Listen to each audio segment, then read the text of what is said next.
미국의 한 유명한 코미디언이 세상을 떠나게 됐습니다. 그래서 가족들이 빙 둘러서서 임종을 지켜보는데 가족 중 한 사람이 코미디언에게 말을 해요. 마지막 소원 있으면 얘기를 하세요. 그랬더니 이분이 뭐라고 소원을 얘기를 했냐면, 내가 죽으면 시신을 의과대학에 해부용하는 데 쓰는 실험용으로 기증해달라. 그러면서 간곡하게 한마디 더 합니다. 의과대학에 내 시신을 기증하는데 하버드 대학에다가 꼭 기증해다오. 그래요. 그래서 다시 물어요. 왜 많은 대학 중에 하필이면 하버드 대학에 기증해달라고 합니까?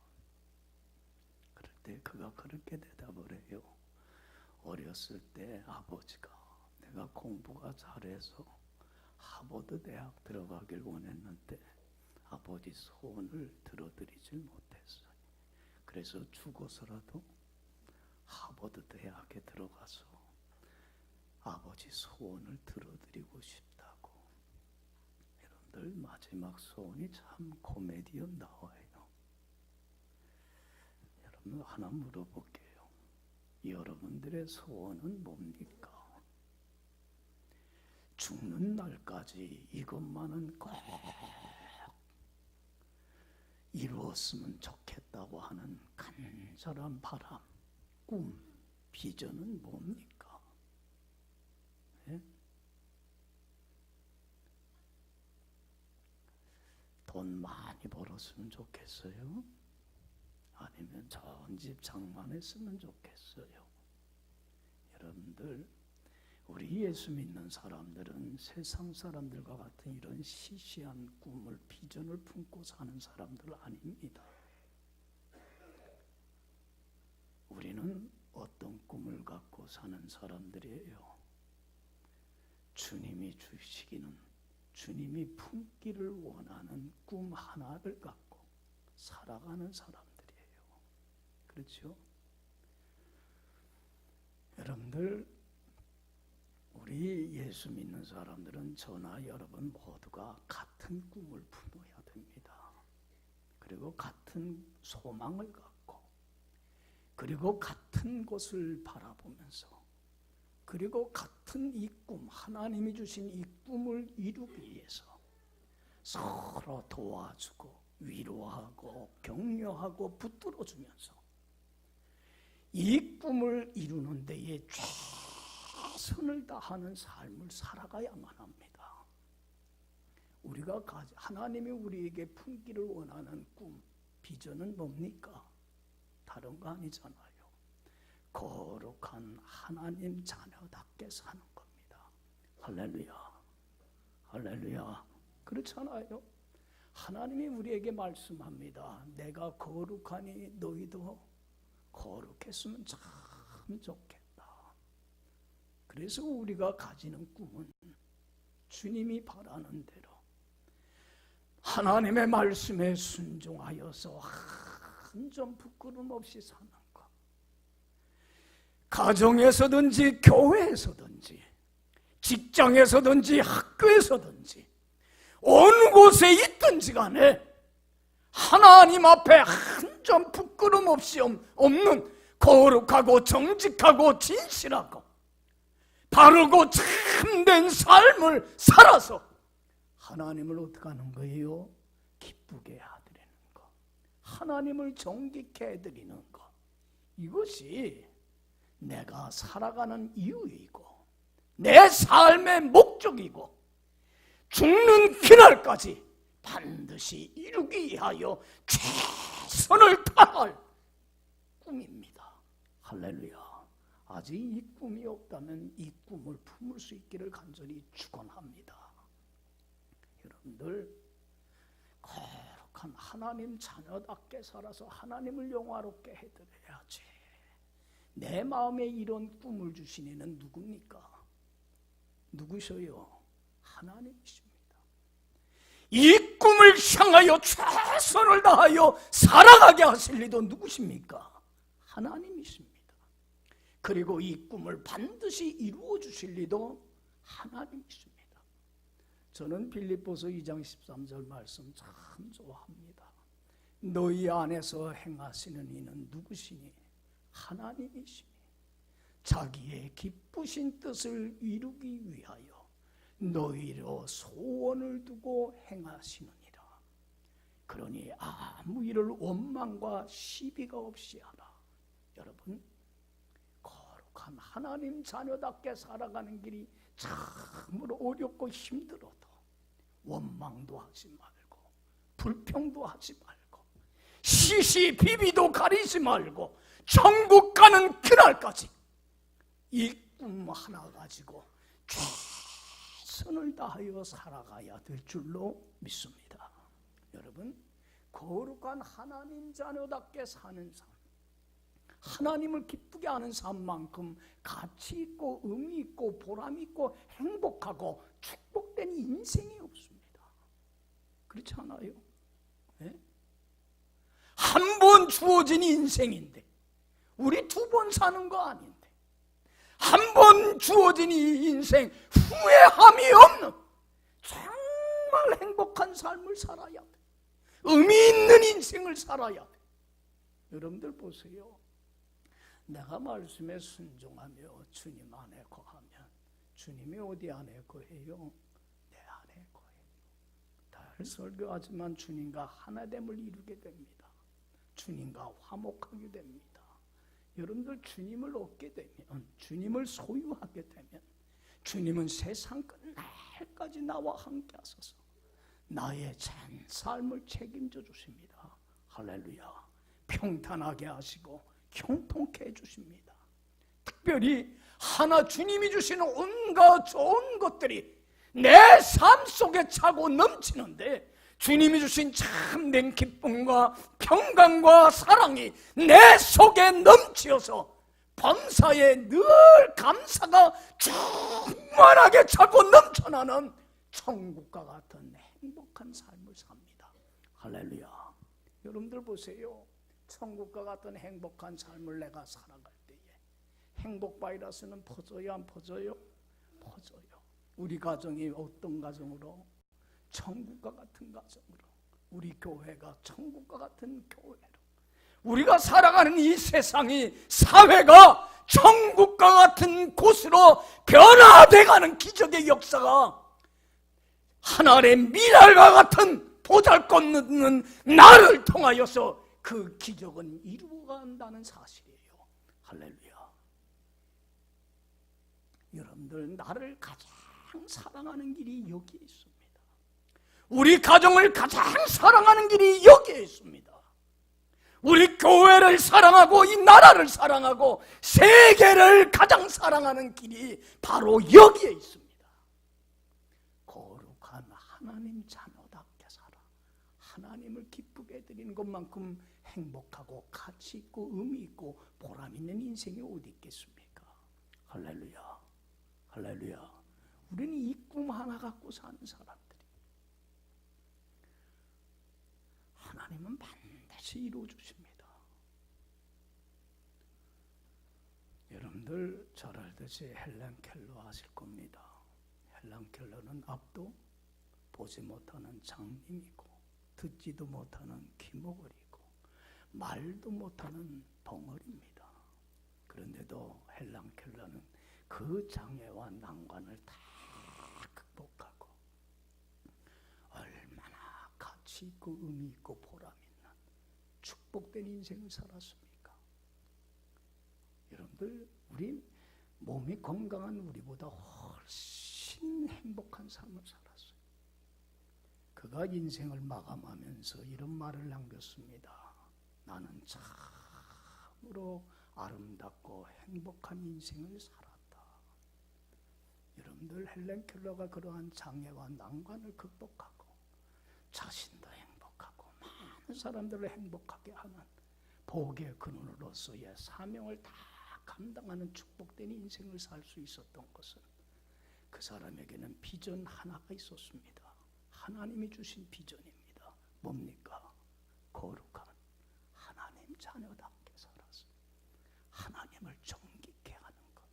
그 주님이 주신 꿈을 가슴에 품고 최선을 다하여 살았기 때문에 그것이 가능했던 거예요. 할렐루야, 할렐루야. 여러분, 우리가 이 꿈을 가지고 이 꿈을 이루기 위해서 최선을 다하여 살아갈 때에 수많은 이러한 삶을 살지 못하게 하는 수많은 사단의 시험과 유혹과 어려움과 공경과 장애와 난관에 직면을 하게 됩니다. 이럴 때에 이러한 영적인 위기를 매 순간순간 잘 극복하고 이기고 나가야만 돼. 여러분들 보세요. 하나님 앞에 참 거룩한 삶을 살아 영화롭게 해야지 하려고 하면 할수록 수많은 사단의 시험과 유혹이 옵니까 안 옵니까? 얼마나 많은 장애와 난관이 어려움이 공경에 직면하게 되는지 몰라요. 여러분들 이 영적 위기를 극복하고 승리하는 자만이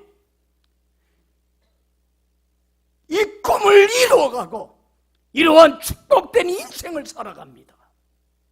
그래서 여러분들 우리는 자꾸 이기는 게 생활화되고 습관화돼야 돼요. 패배해서는 안 돼요. 그런데 많은 신앙인들이 이런 영적인 위기 앞에서 어떡합니까? 이기질 못하고 자꾸 주저앉고 자빠지고 믿음을 지키질 못하고 간직하지를 못해요. 그래서 자꾸 패배를 합니다. 여러분들 패배하기 시작을 하면 패배의식에 사로잡혀서 신앙생활을 하게 되면 사람은 절망을 하게 돼요. 난 안 돼. 난 저렇게 살 수가 없어. 그렇게 되면 여러분들 하나님 앞에 바로 살고자 하는 그 꿈과 비전, 열망을 어떻게 버리고 말아요? 잃어버리고 말아요. 그리고 그냥 체념을 하면서 신앙생활은 하지만은 형식적으로 습관적으로 타성에 젖어서 맹목적으로 목적도 없이 그냥 신앙생활을 해나갈 수밖에 없어요. 여러분, 그렇게 신앙생활을 하게 되면 주님을 어떻게 돼요? 얻어요? 잃어버려요? 주님을 잃어버리게 되고 주님이 주시는 한없는 영광과 은혜와 축복은 다 떠나버리고 말아요. 그러면 안 믿는 사람들과 삶이 똑같아요. 싸우고 다투고 미워하고 원망하고 주님이 주신 그 기쁨과 평화는 다 사라져버리고 마는 참 불행한 삶을 살아갈 수밖에 없어요. 패배가 생활화돼서는 안 됩니다. 여러분들 예전에도 한번 말씀드렸지만 인도에서는 그 야생 코끼리를 어떻게 길들여요? 예? 야생 코끼리 그거 얼마나 힘이 셉니까? 덩치가 크고 그거 길들이는데 어떻게 길들이냐면 발에다가 쇠고랑을 채우고서는 땅바닥에 박혀있는 쇠말뚝에다가 그걸 묶어 놓는다고 합니다. 그러면 처음에는 이 야생 코끼리는 그 쇠말뚝으로부터 벗어나려고 어떻게 해요? 힘을 칩니다. 그렇다고 해서 쇠가 잘라지겠어요? 여러분들 쇠고랑이 한방 벗어나려고 발버둥 쳐도 안 되고 발은 어떻게 돼요? 피부의 살갗은 벗겨지고 피가 나고 아무리 발버둥 쳐도 안 되니까 나중에는 뭐 하기 시작을 할까요? 이 코끼리가 체념을 합니다. 에이, 나는 이제 못 벗어나나 보다. 그냥 이렇게 살아야지 하고 체념을 해버리고 말아요. 그럼 그 다음엔 어떻게 해요? 풀어줘도 쇠고랑을 풀어줘도 어떻게 돼요? 그냥 그렇게 살아요. 나는 여기서 못 벗어나나 보다. 벗어나려고 하는 갈망도 열정도 없이 그냥 체념하고 살아요. 길들여졌기 때문에 그래요. 여러분, 영적인 위기 상황에서 이기는 것이 생활화되지 못하고 자꾸 패배의식에 사로잡혀서 그 순간순간마다 넘어지고 자빠지고 쓰러지게 되면 주님 앞에 바로 살고자 하는 열망도 잃어버리고 체념하고 살아가 버리고 말아요. 가장 불쌍한 존재가 되어버리고 말아요. 여러분, 이제는 패배의식에 사로잡혀서 살지 말고 순간순간 그런 영적인 위기에 올 때마다 이기며 살아가는 여러분들이 되길 간절히 축원합니다. 그래서 예수님이 주기도문에서 주님이 가르쳐준 기도문에서 어떻게 기도하라고 하냐면 시험에 들게 하지 마옵시고 다만 악에서 구하옵소서 기도하라고 했어요. 수많은 영적인 위기가 닥쳐올 때에, 사단의 시험이 올 때에, 믿음이 흔들리고 요동치게 만들 때에 거기에 패배해서 죄악에 빠지는 실패자가 되지 말고 그 영적 위기를 이겨나갈 수 있는 강하고 담대한 자가 되게 해달라고 뭐하라? 기도하는 자가 되라는 거예요. 할렐루야. 이기는 자가 돼야만 돼. 어떻게 하면 우리가 삶의 순간 닥쳐오는 이 영적인 위기를 극복하고 믿음을 지키고 간직할 수 있을까? 그래서 하나님 자녀답게 살아 하나님을 영원하게 할 수 있는 비결이 뭘까? 그것을 교훈해 주는 게 오늘 본문 얘기입니다. 여러분들, 베드로가 영적 위기 상황에서 믿음을 지키지 못하고 큰 패배를 맛봅니다. 이 패배를 통해서 베드로가 왜 실패를 하게 된 원인이 어디에 있는가를 우리가 깨닫고, 그리고 이 베드로가 이 실패를 어떻게 극복하고 이기게 됐는가를 그 사실을 깨달을 때에 우리는 날마다 영적인 이 싸움에서 승리할 수 있는 비결을 체득하게 돼요. 할렐루야. 할렐루야. 여러분들 보세요. 예수님을 미워하는 사람들한테 붙잡혀서 이제 끌려가게 됩니다. 제자들은 같이 있다가 예수님의 그 고난 당할 때에 그 고난이, 그 화가, 불행이 누구한테 미칠까봐, 자신한테 미칠까봐 어떻게 했습니까? 다 신앙인다움을 버리고 믿음을 저버리고 다 도망가 버리고 맙니다. 여러분들, 참된 믿음은 언제 나타나냐면 영적인 위기 상황에서 나타납니다. 예전에 제 어릴 때에 알고 가고 쭉정이 교회에 가를 때 뭘로 했어요? 퀴즈를 합니다. 퀴즈를 이렇게 할 때 우리 학생들은 모를 거야. 키가 뭔지. 퀴즈를 하면 알고는 어떻게 돼요? 안으로 들어와요. 그러나 쭉정이는 바깥으로 나갑니다. 여러분, 역경이라고 하는, 시련이라고 하는 영적 위기가 닥쳤을 때에 참다운 알곡 신자는 주님께로 가까이 나오지만 쭉정이는 하나님으로부터 멀어질 수밖에 없어요. 위기를 극복을 못해버리고 말아요.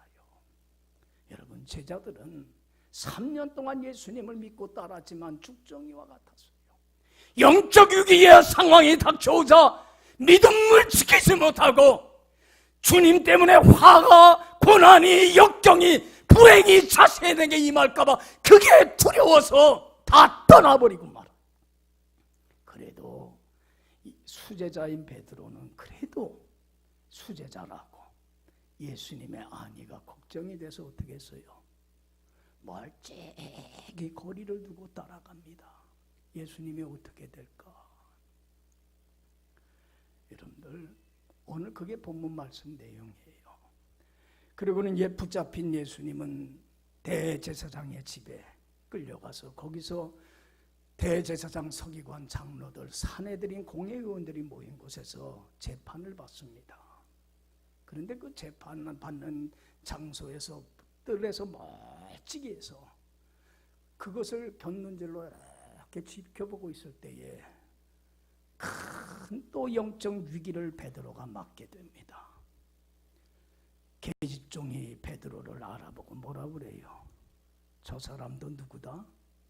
예수와 한패다. 저 예수라는 자 쫓아다니던 사람이다.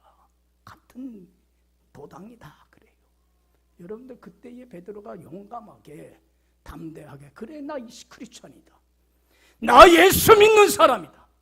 나 저 예수를 따르는 제자다. 담대하게 여러분들 믿음 지켰습니까? 믿음 지켰어요?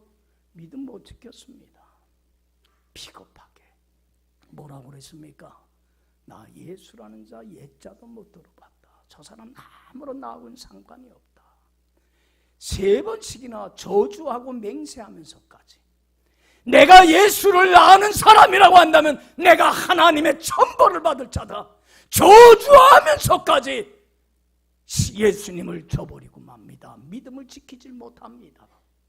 영적 위기를 극복을 못합니다. 여러분들 오늘날 많은 신앙인들이 저도 그래요. 성경 공부 시간에 종종 물어요.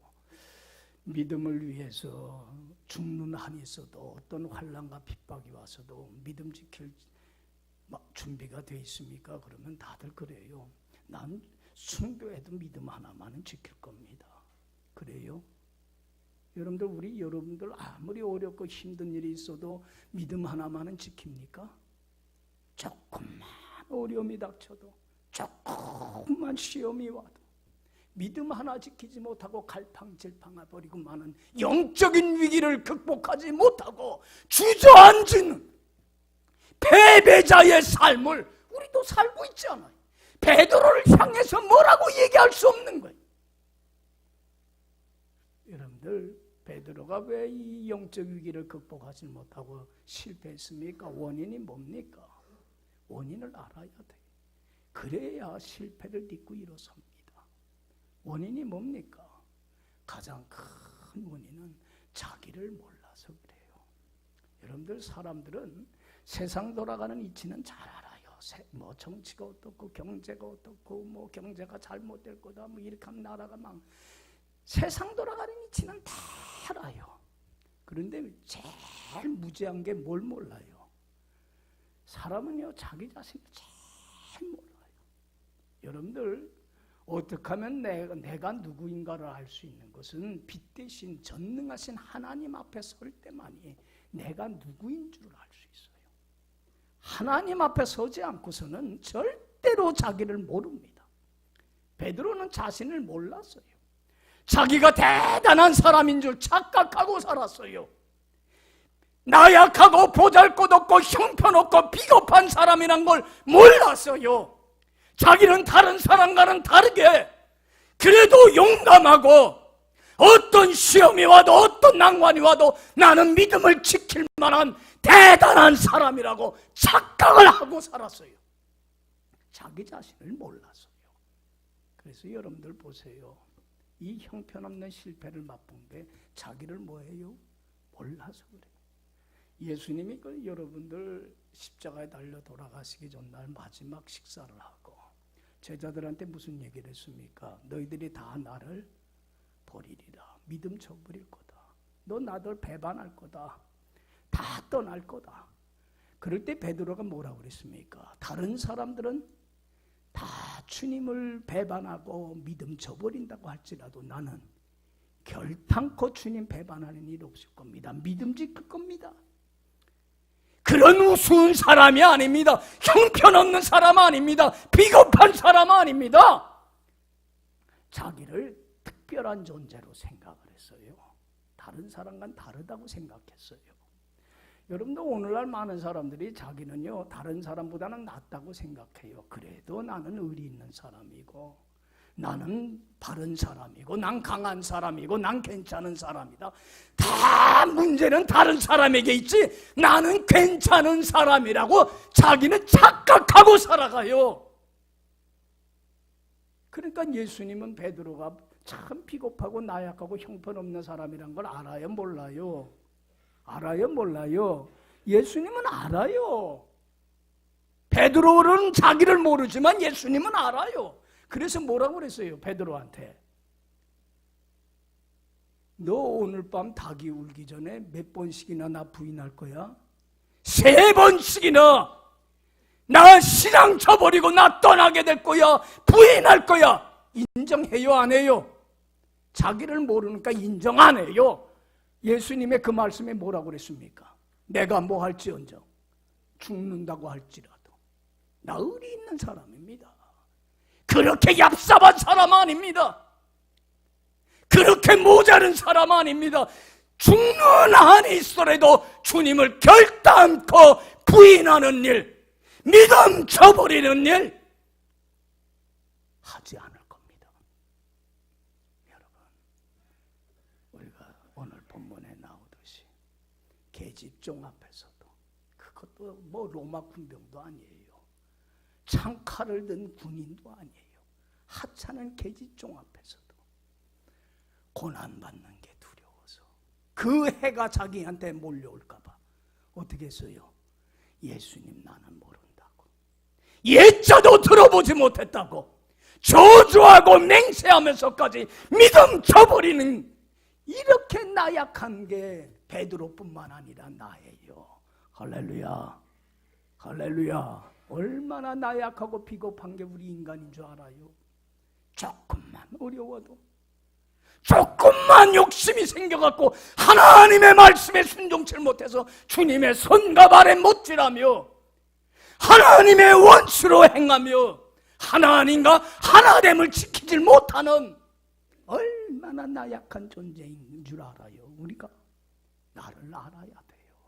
할렐루야. 여러분, 여기 보세요. 거룩한 하나님 자녀답게 그 수많은 영적인 위기들을 극복하고 승리하는 것은 내 힘 갖고 내 의지 갖고 내 노력 갖고 되는 게 아니에요. 누가 힘을 주셔야 돼요? 내 안에 내주하시고 나와 함께 하시는 하나님 자신이신 성령님의 능력과 권능을 공급받지 않고는 여러분들 영적인 위기를 극복도 못할 뿐더러 여러분 승리할 수도 없을 뿐더러 맡겨진 사명도 감당 못합니다. 누가 능력 주셔야 돼요? 성령의 능력과 권능을 공급받아야 돼. 할렐루야. 그 길은 못 밖에 없어요. 여러분, 이 영적 위기를 순간순간 극복할 수 있는 지혜와 능력, 성령님의 인도하심 받는 그 비결은 하나예요. 나같이 비겁하고 나약하고 보잘것없는 인간이 승리할 수 있는 비결은, 그래서 성령의 능력을 공급받는 길은 단 하나예요. 뭐예요? 무릎 꿇고 기도하는 것밖에 없어요.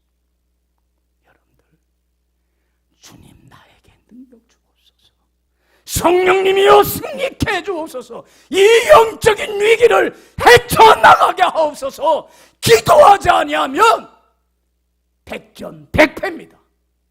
왜 오늘날 크리스찬들이 조그만 시험 앞에서도 자빠지고 넘어지고 쓰러지고 패배합니까? 왜 하나님 자녀다움을 잃어버립니까? 이유는 왜 그렇게 무기력하냐면 기도 태만 때문에 그래요. 기도하지 않기 때문에 그래요. 여러분, 기도하는 자가 되길 바랍니다.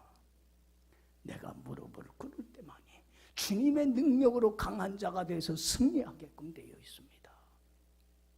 여러분, 기도하지 않는 게 가장 큰 죄예요. 자기 자신에 대하여 과신하는 교만한 자는 기도하지 않아요. 그러나 나의 나약함과 비겁함을 아는 자는 주님 앞에 무릎을 꿇지 않을 수가 없어요. 주님의 능력이 없이는 나는 아무것도 할 수 없음을 알기 때문에 그래요. 여러분, 내가 할 수 있는 게 있어요, 없어요? 내 마음도 내 마음대로 안 되지 않아요. 내가 할 수 있는 것은 아무것도 없어요. 누가 해주셔야 돼요? 주님이 해주셔야 돼요. 무릎 꿇을 수 있길 간절히 축원합니다.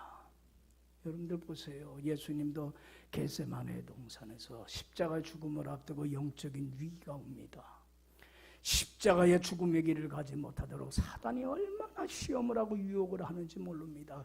십자가의 능력을 알아요. 사단은 십자가만이 뭐에 이르는 길입니까? 부활의 승리와 빛과 생명과 영광에 이르는 길을 알기 때문에 그 길을 못 가게 얼마나 시험을 하는지 몰라요. 하나님이 원하는 대로 그 길을 걸어가기로 결단하고 예수님이 죽음의 순간까지 왔지만 그 순간에 큰 영적인 위기에 왔을 때에 예수님은 그 영적 위기를 극복하기 위해서 어떻게 합니까? 겟세마네 동산에서 죽음 바로 그 전날 밤새도록 뭐 합니까? 땀방울이 핏방울이 되도록 영혼의 기름을 짜면서 기도합니다. 하나님, 내 원대로 마옵시고 아버지가 원하는 대로 이 십자가의 길을 가기를 원합니다. 영적 위기를 극복을 합니다. 그리고 같이 기도하러 올라갔던 베드로, 야고보, 요한에게 잠들어서 기도하지 않은 그들에게 3번에 걸쳐서 뭐라고 얘기를 합니까? 너희들도 사단에 모여들지 않게, 시험에 들지 않게, 거기에 실족하지 않게, 넘어지지 않게, 자빠지지 않게, 영적 위기를 극복하기 위해서는 너는 기도하라. 나처럼 기도하라. 하라 하는데도 기도합니까? 안 합니까? 잠들어 있습니다. 여러분, 예수님의 생애는 한마디로 말하면 기도의 생애입니다. 공생애를 시작하면서 30세에 인류를 죄에서 구원하는 공생애를 시작하면서 뭘로 시작을 했습니까? 40일 금식 기도로 시작했습니다. 왜? 성령의 능력이 없이는 사단과 싸움에서 이길 수도 없을 뿐더러 맡겨진 사명을 감당할 수 없음을 알기 때문에 그래요. 여러분, 공생애의 생애가 끝날 때까지 예수님은 기도로서 공생애를 마감했어요. 여러분, 예수님은 하루의 일과도 뭐로 시작했습니까? 마가복음 1장 15절 보면 새벽 5일에 미명에 일어나 한적한 곳에 가서 뭐 하심으로? 기도하심으로 하루의 일과를 시작하고 기도로 하루의 일과를 마감했어요. 왜? 성령의 능력이 없이는 할 수가 없음을 알기 때문에 그래요. 여러분, 기도하는 자가 되세요. 할렐루야, 할렐루야. 하나님의 공급하시는 지혜와 능력이 없이는 순간순간 닥쳐오는 그 영적인 위기를 극복을 못합니다. 패배자가 될 수밖에 없어요. 여러분들, 베드로가 큰 실패를 통해서 깨달습니다. 자기가 얼마나 나약하고 비겁하고 보잘것없는 존재인가를, 성령의 능력이 없이는 아무것도 할 수 없는 존재임을 알게 되고, 그때서부터 베드로는 뭐 하는 자가 돼요? 무릎 꿇는 자가 됩니다. 그리고 성령님이여 나에게 능력을 주옵소서. 비겁하고 나약한 자를 강한 자로 만들어 주옵소서. 어떤 환난과 핍박 속에서도 믿음 하나만은 지키는 자가 되게 하옵소서. 간절히 기도할 때에 오순절날 성령의 능력과 권능을 체험하게 되고, 그때서부터 베드로는 하루에 몇 번씩 기도하는 사람이 됩니까? 하루에 3번씩 만민이 기도하는 이 성전을 찾아가서, 예루살렘 성전에 찾아가서 기도하는 자가 됩니다. 얼마나 강하고 담대한 자가 되는지, 어떤 환난과 핍박 속에서도 믿음 지킵니다. 맡겨진 복음 증거하는 사명 감당하면서 3,000명이 회개하는 역사를 일으키는 사람으로 변화됩니다. 한 번은 성전에 들어가는데 안진뱅이가 문에서 구걸을 합니다. 그를 향해서 뭐라고 그랬습니까? 나는 네가 바라는 돈은 줄 수 없어. 나는 금과 은은 없어. 그러나 내게 있는 것으로 내게 주노니 나사렛 예수의 이름과 권세와 능력을 명하노니 일어나 걸어라. 옳은 사람을 잡아 일으켰을 때에 안진뱅이가 어떻게 됩니까? 일어나는 기적의 역사가 일어나게 됩니다. 할렐루야. 그런 능력 있는 강한 자가 되기까지는 뭐 하는 사람이 됐어요? 기도하는 자가 됐기 때문에 그래요. 무릎 꿇는 자가 돼야 돼. 할렐루야, 할렐루야. 무릎 꿇는 것만큼 승리합니다. 무릎 꿇어야 돼요. 여러분들, 다니엘 보세요. 잘 알지 않아요? 젊은 나이에 블레셋 제국, 바벨론 제국의 나라가 멸망을 당하면서 포로로 잡혀갑니다. 바벨론 제국에서 비참한 인간 이하의 취급을 받는 비참한 노예 생활 종노릇하며 삽니다. 얼마나 많은 영적인 위기, 어려운 상황에 직면하는지 몰라요. 그런데 여러분들 잘 알듯이 다니엘은 그때그때마다 영적인 위기를 극복하며 거룩한 하나님 자녀답게 믿음 지킵니까? 안 지킵니까? 지켜요? 안 지켜요? 지켜요. 그럴 수 있었던 비결이 뭐예요? 다니엘이 뭐 대단한 사람이라서 그런 거 아니에요. 그는 자신의 연약함을 알기에 어렸을 때서부터 뭐 하는 사람이었어요? 기도하는 사람이었어요. 하루에 그것도 몇 번씩? 3번씩. 종살이 하면서도요, 하루에 3번씩 시간을 정해놓고 했어요. 그것도 어디를 향해서? 예루살렘 성전은 찾아갈 수 없으니까 바벨론 제국의 포로로 잡혀와 있으니까 그곳을 향하여 얼굴을 그곳으로 돌리고 무릎 꿇고 하루에 10번씩 기도하면서 그 많은 영적인 위기를 극복을 합니다. 여러분들, 하나님을 기쁘게 해드릴 때에 하나님이 그와 함께 해주셔서 형통케 하시고 평탄케 했어요, 안 했어요? 해주시는데 비참한 노예 생활에서 어디까지 올라가게 만들어요? 세계 강대국인 그때의 바벨론 제국의 총리 대신까지 올라갑니다. 그리고는 그 총리 대신도 3명 있었는데 거기에서 왕의 최고의 사랑을 받는 자가 됩니다. 여러분들 보세요. 그렇게 높은 자리에 올라가서도 변함없이 하나님의 도움이 없이는 나는 아무것도 할 수 없음을 알기 때문에 3번씩 시간을 정해놓고 기도합니다. 여러분들 보세요. 다니엘을 시기하는 총리들이 모함을 합니다. 아무리 어려운 궁지로 몰고 가려 해도 사람이 정직하고 진실하니까 먼지가 안 나요.